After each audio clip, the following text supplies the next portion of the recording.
It was a full house at the University of Laverne Morgan Auditorium when Ralph Nader returned to the campus for the first time in 20 years. I was there to see Nader's lecture firsthand. Nader came to campus to promote his new book, Breaking Through Power, and deliver a new message about taking back our democracy by standing up to politicians, big businesses, and wealthy power brokers. This book is full of examples of how people drove their own democratic process and got things changed. Ralph Nader came to prominence 50 years ago by shaking up the automobile industry with his book, Unsafe at Any Speed. The book exposed the dangers of cars designed without safety features like seat belts. I started going after GM and the auto companies because I'd lost a lot of classmates in high school and college to crashes, and I learned that they could have been saved by seat belts, airbags, padded dash panels, stronger door latches. Since then, Nader has worked for the rights of Americans as an environmentalist, politician, and consumer advocate. The mother of all assent in our history is dissent. Almost everything we've agreed upon in this country, including free speech and protection against search and seizure illegally and so on, all started out with dissenters. He is, for many people, a true American hero. Professor Matthew Witt was one of the people who helped bring Nader to Laverne. He says it's particularly important now during the political climate where people are feeling uneasy and uncertain about their future. Ralph Nader's message, for that matter, about the country being a place for all of those willing to work towards a shared interest, a public interest. Nader told the audience that the people need to take back their power from their politicians and make them work for us. And summon them to our town meetings and our agendas and our future, and then send them back to Washington with our instructions. Many of those who came to hear Nader agreed. If you don't raise your level of indignation, you're never going to change anything.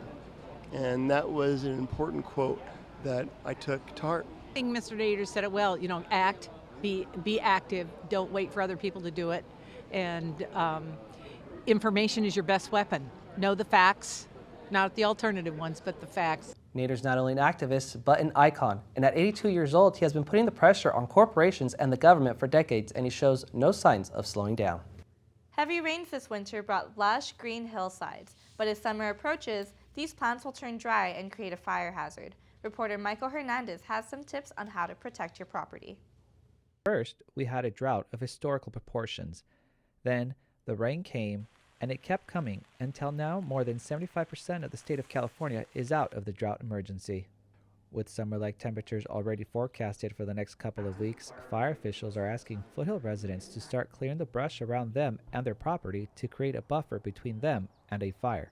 You just have to create a defensible space for firefighters to get in there and do what they need to do, or for yourself. The threat of wildfires in the foothills is an ever-present danger.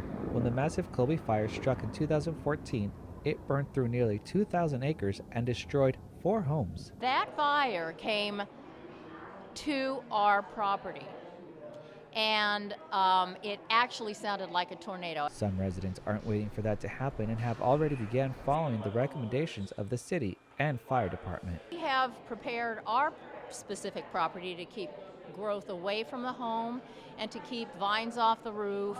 We've changed our plantings so that they don't include resinous plants. Fire officials continue to stress that living in Southern California, we don't have a specific fire season and should always be prepared. City officials are considering enforcing a city ordinance where violators could face fines. We're not there yet. I mean, that's something that we're looking at because we do have some areas and some homes and some property owners that are absentee, and they're not here to really see how the properties are maintained. As a rule, fire officials say residents should do the brush clearance at least once a year. For Foothill Community News, I'm Michael Hernandez. For more information and tips, visit the Laverne Fire Department website at www.lavernefire.org. A local mosque opens its doors and invites the community to come and learn what Islam is all about. I joined the group for a lesson in Muslim culture and faith. For many of those who came to the open mosque day in Claremont, it was the first time they heard a call to prayer. For Mustafa Umar, a Muslim scholar and president of California Islamic, It was an opportunity to educate the public about the Islamic faith. I go around, I give this intro to Islam lecture in many places, in churches, synagogues, university campuses, high schools. And so I always try to make time for this, especially given our current political climate. Janet Jackson actually became Muslim. So I had to verify this for hours, and it's verified. Okay? The talk included topics ranging from the Islamic holy days to dietary restrictions and the meaning of the wearing of the hijab. I want them to understand what Islam really is, what it represents, and understand what are the core beliefs and the core practices of Islam so that they can gain a better appreciation and understanding of what Islam really is. The lack of understanding of Islam has made the religion and its followers the target of hate crimes.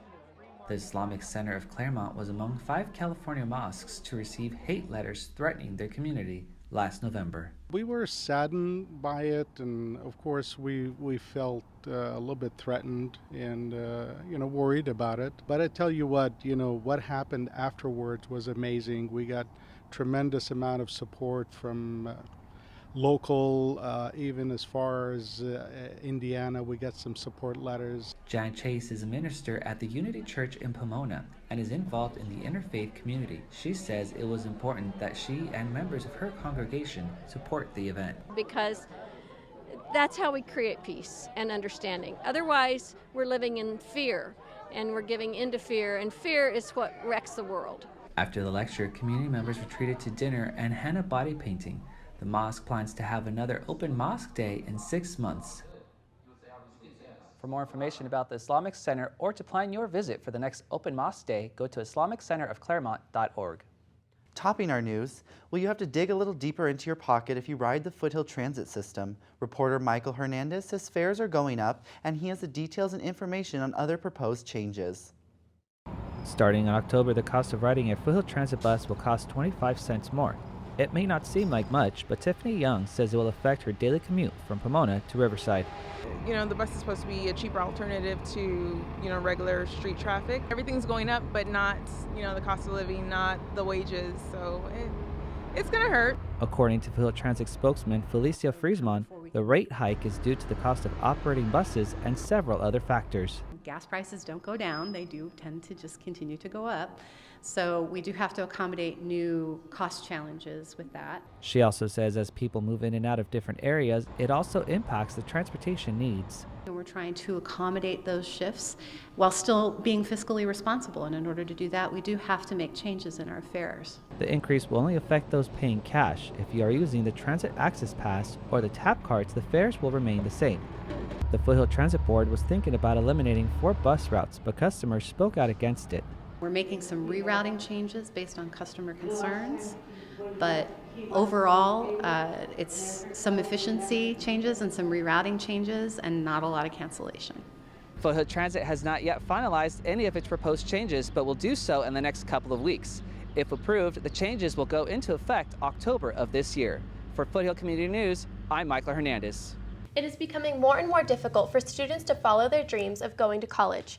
Rising tuition has put a college degree out of reach for many. Pasadena City College has a new program that can help. Reporter Michael Hernandez has the story. Pasadena City College is hoping to attract high school seniors to its campus this fall by offering 1 year of free tuition. It's called the PCC Promise. You have a whole group of students that find it very hard to go to college because they do not have the free tuition, they do not have free of everything. Studies show that 70% of community college students do not graduate, but if they complete their first year of community college, they are more likely to finish their program. Success breeds success, and we do believe that if we can provide students with a free education or at least 1 year of free tuition, we're going to help a huge number of students. Pasadena City College is the first school in Southern California to offer the free tuition program. Rio Hondo in Whittier has adopted a similar tuition-free program. While current PCC students like Rocio Tovar are not able to take advantage of the PCC Promise, she says it's a step in the right direction. Something that should be free just in general. Your education, first year, second year, third year, fourth year. If you're a good student, you deserve free education, To take part in the PCC program, you must be a senior graduating from one of the 26 high schools in the Pasadena Community College District. For Foothill Community News, I'm Michael Hernandez. For more information on the PCC Promise, visit www.pasadena.edu.